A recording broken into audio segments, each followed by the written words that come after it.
Swadee Krap and welcome to another Phuket Extra, thanks to AKA Thailand.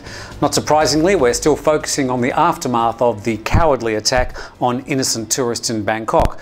We'll bring the focus of the reaction back to Phuket later in the bulletin, but first the latest from Bangkok.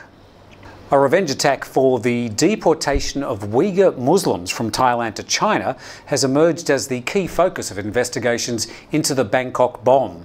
Police are stepping up a massive manhunt for a man filmed at the shrine shortly before yesterday's blast. Speaking in a televised address last night, General Prayut wouldn't be drawn on the motive, saying he didn't want to speculate or cause public panic. Meanwhile, tourists are returning to the Erawan shrine. As night fell last night, many onlookers returned to the scene of the explosion, including several tourists who said they wouldn't be deterred from travelling to Thailand. Monks also held prayers at the reopened shrine this morning.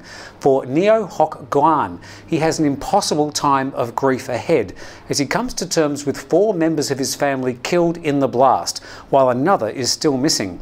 The Malaysian family were visiting the Erawan shrine on what was to have been the last day of their Thai holiday before returning back to Penang. The Thailand National Police Chief says the bomb tossed from a bridge at Bangkok's Saton Pier and Monday's bombing of the Erawan shrine are works of the same perpetrators, some of whom may be foreigners.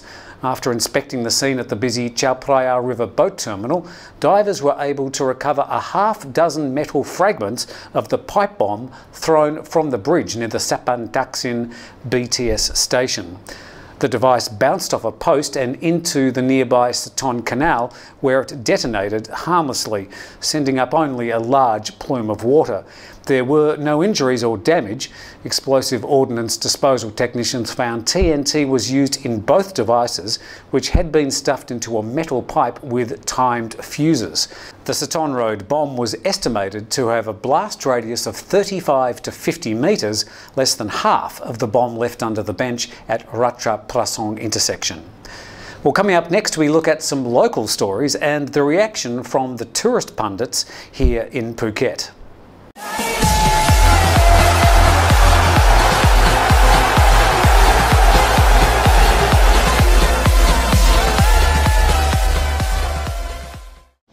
And welcome back to Phuket Extra, thanks to AKA Thailand.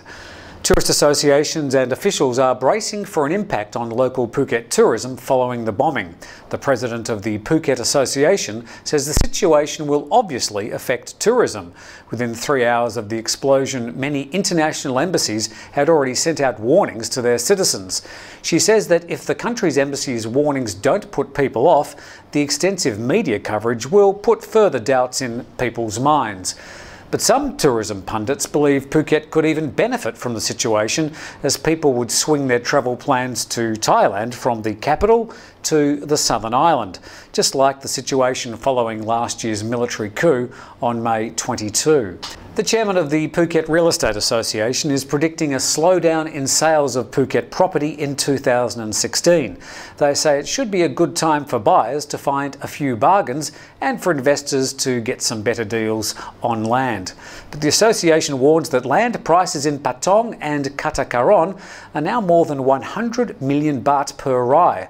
About 2,000 homes and 5,000 condos are currently on the Phuket property market.